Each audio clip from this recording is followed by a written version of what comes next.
क्या धमकाना चाहते हो भाई? संसद का कानून है, सबको स्वीकार करना पड़े। कैसे बोल सकते हैं कोई हम कानून को स्वीकार नहीं करेंगे? एक कानून भारत सरकार का है, हर एक पर बंधन करता होगा और इसको स्वीकार करना पड़ेगा। मान्यवर, इसी सदन में नरेंद्र मोदी सरकार ही महिलाओं को 33% आरक्षण का कानून लाया। इसी सरकार में पिछड़ों को संवैधानिक अधिकार दिया गया। मान्यवर, इसी सरकार में बजट जो आए, इसमें गरीबों को गैस, शौचालय, पानी, 5 लाख तक का बीमा, 5 किलो अनाज, बिजली और घर दिए गए। मान्यवर, और कन्वर्जन कानून की बात करते थे और हंसते हंसते कहते थे कर्नाटक सरकार कन्वर्जन कानून लेकर आई है।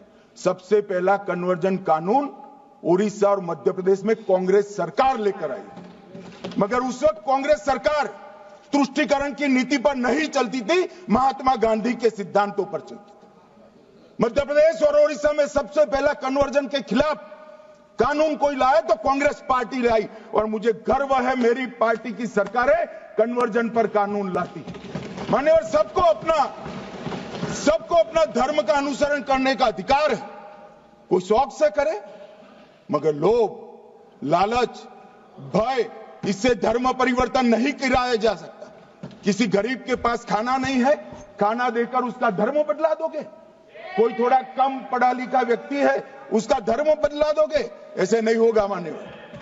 और आपने भी किए हैं कानून, आप नए नए आए हो, आपको मालूम नहीं है मान्यवर, इनको मालूम नहीं, अभी अभी आए हैं 5 साल से। ये कांग्रेस पार्टी ने कानून किए थे मान्यवर।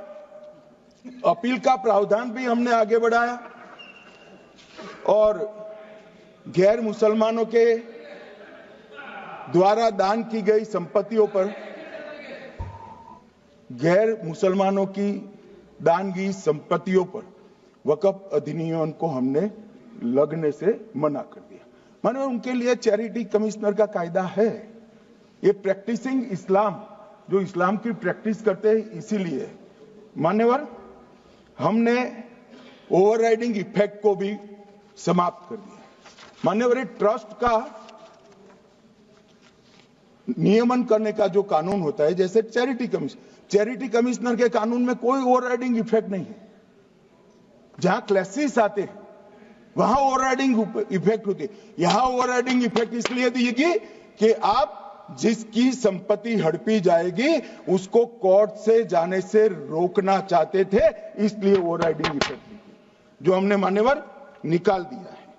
मान्यवर, एक ऐसी चर्चा लेकर आए कि चर्चा नहीं, मैं आपको बताना चाहता हूं 2013 में जो अमेंडमेंट बिल आया, जिसके कारण ये बिल लाना पड़ा, वो बिल में कुल मिलाकर 5.4 घंटे चर्चा हुई थी, 5.5 घंटे दोनों सदन मिलाकर, और इस बिल में दोनों सदन मिलाकर 16 घंटे चर्चा हो रही है मान्यवर, 16 घंटे। इसके अलावे हमने डिमांड किया समिति बनाओ, समिति भी बनाई, 38 मीटिंगें हुई, 113 घंटे चर्चा हुई, 284 हितधारक बनाए गए, वक्फ बोर्डों की संख्या जो उपस्थित वक्फ बोर्ड भी हुए राज्यों के 25 हुए, राज्य सरकार के प्रतिनिधि 15 राज्य सरकारों के आए, सांसद 8 हुए, विधायक विधान परिषद 7 हुए, और अध्ययन दौरे 3 किए गए,